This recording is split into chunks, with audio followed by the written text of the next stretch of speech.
refiriéndose a nuestro amante Salvador. Y de esa manera, haciendo ese contraste, sabiendo que Dios no hace diferencia en que si eres amo o si eres esclavo, nos daremos cuenta de que querremos tratar a los esclavos como nos gustaría que nos trataran a nosotros si estuviésemos en ese lugar. Yo creo que allí haría la diferencia, miren.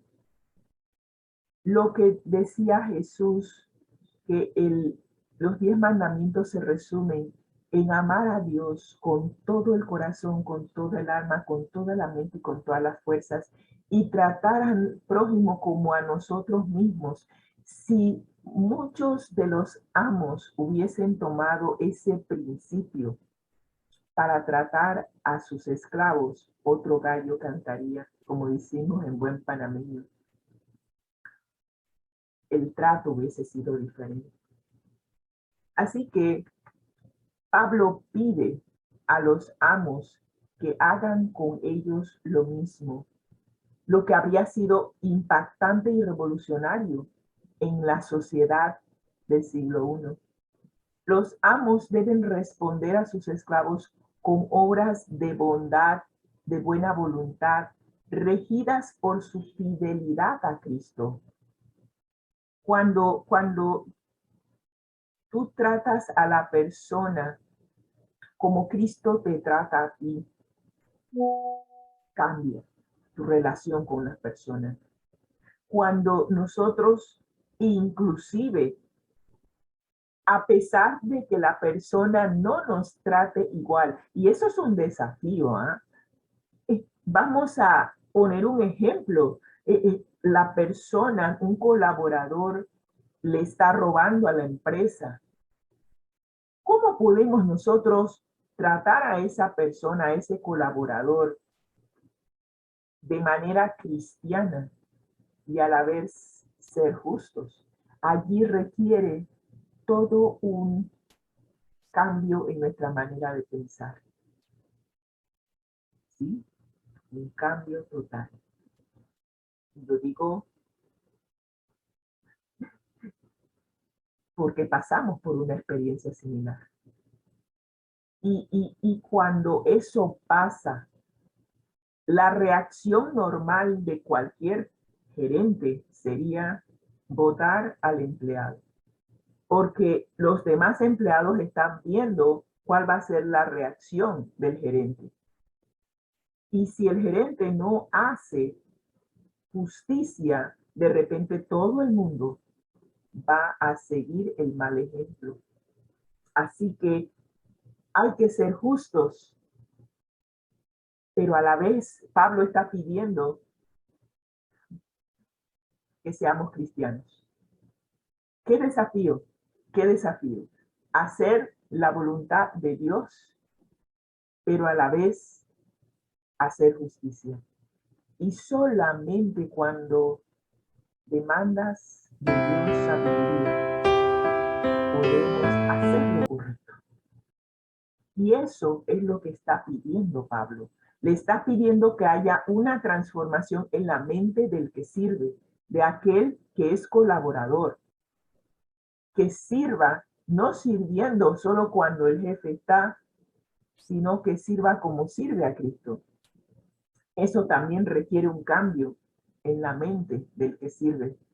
Y si ambos permiten que el Espíritu Santo more en sus mentes, notarán una transformación en la manera de pensar.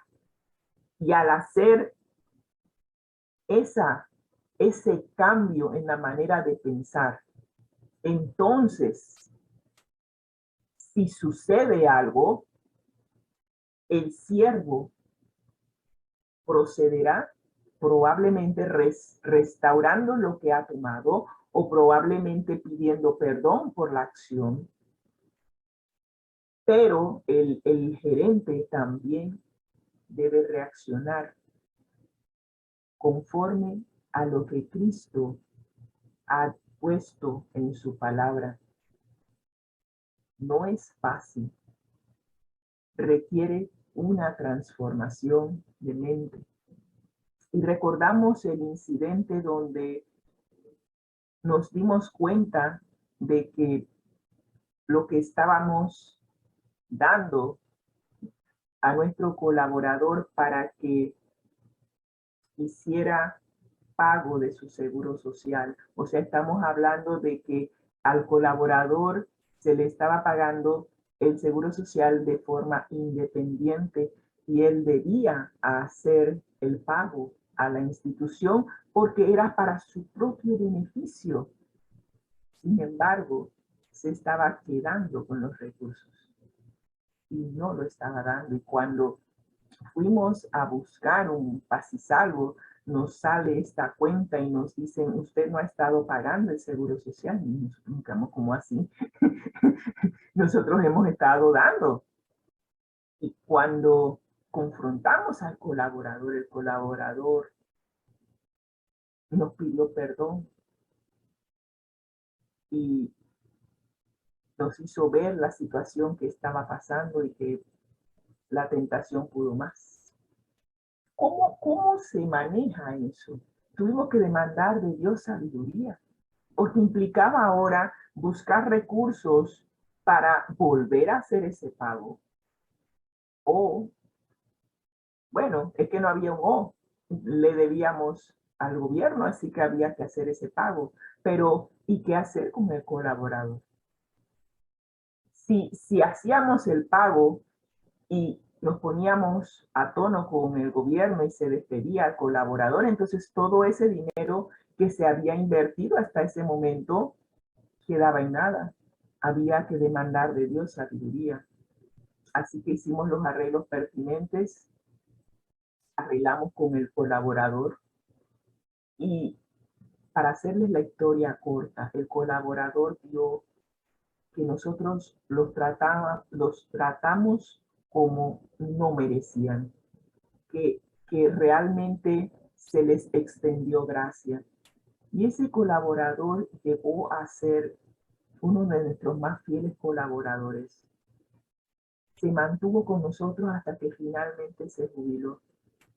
Y nos sorprende cómo el haber extendido gracia resultó para bien, porque esos recursos que ya se habían invertido, pues ahora le redundaba en beneficio al colaborador. Y el colaborador, recuerdo, unos meses después nos dice, wow, realmente jubilarse ha sido una bendición. Y el mantener el seguro social fue otra bendición porque se enfermó y le dio gracias a Dios que tuvo acceso a recibir la atención médica sin tener que pagar adicional porque se mantuvo dentro del sistema de seguridad social. Así que es demandar de Dios sabiduría, no hay de otra. Y cuando tú demandas de Dios sabiduría, el Señor se encarga que si hay alguna situación, Él nos dirá qué hacer. Para eso está el Espíritu Santo, para llevarnos a orar de la mejor manera, para darle honra y gloria a Dios y a la vez también para beneficio de nuestros colaboradores. Y nos sigue diciendo la guía de estudio que dejemos de amenazar a nuestros colaboradores. Y yo ayer lo mencioné, dejemos de amenazar a nuestros hijos por igual. Dejemos de amenazar a nuestros cónyuges. A veces no nos damos cuenta, pero llevamos nuestra situación del hogar a una situación de esclavitud. Nuestros hijos se sienten restringidos, se sienten como esclavos, se sienten que si hacen algo, se les va a castigar. Se viven constantemente en un ambiente de temor. Hay algunos cónyuges que también viven en temor de que el jefe de la familia de repente puede maltratarlos Situaciones de esclavitud en el hogar se ven a diario. Nosotros vemos la cantidad de maltrato infantil y maltrato doméstico, violencia doméstica. Y eso es otra forma de esclavitud. Inclusive hemos visto formas de esclavitud sutiles en donde el cónyuge está, ¿cómo le podemos decir? Está en una situación de esclavitud, pero de circunstancias. No puede abandonar la relación porque perdería ciertos beneficios, perdería su imagen ante la sociedad y prefiere mantenerse en una situación abusiva para evitar el qué dirán o para evitar perder su estatus ante la sociedad. Eso es otra forma de esclavitud en pleno siglo XXI. Dejemos de amenazar a nuestra pareja, a nuestros hijos. Pongamos en práctica, como dice la lección, el amor de Dios en nuestro corazón. Pero si Dios no mora en nuestro corazón, llevemos nuestra situación a nuestro Padre Celestial. Lleguemos a conocer a Dios como es nuestro privilegio conocerle y que podamos ser transformados en nuestra manera de pensar de tal forma de que nuestra situación en el hogar cambie. Hay mucha violencia intrafamiliar, mucha, y esa es otra forma de esclavitud. Y en la medida en que nosotros dejemos de amenazar a nuestra propia familia, dejemos de amenazar a nuestros colaboradores, dejemos de propinar golpizas, abusos sexuales. Sí, todo eso está sucediendo en pleno siglo XXI. Esas son las formas de esclavitud sutiles que existen en nuestro tiempo.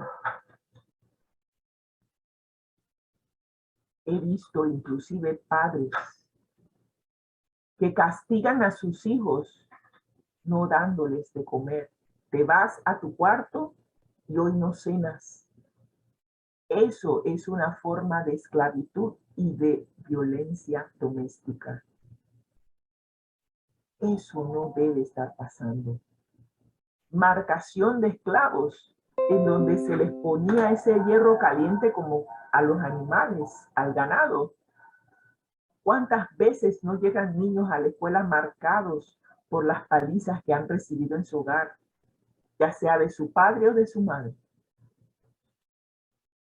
¿Cuántos niños no han muerto a raíz del maltrato infantil en sus propios hogares?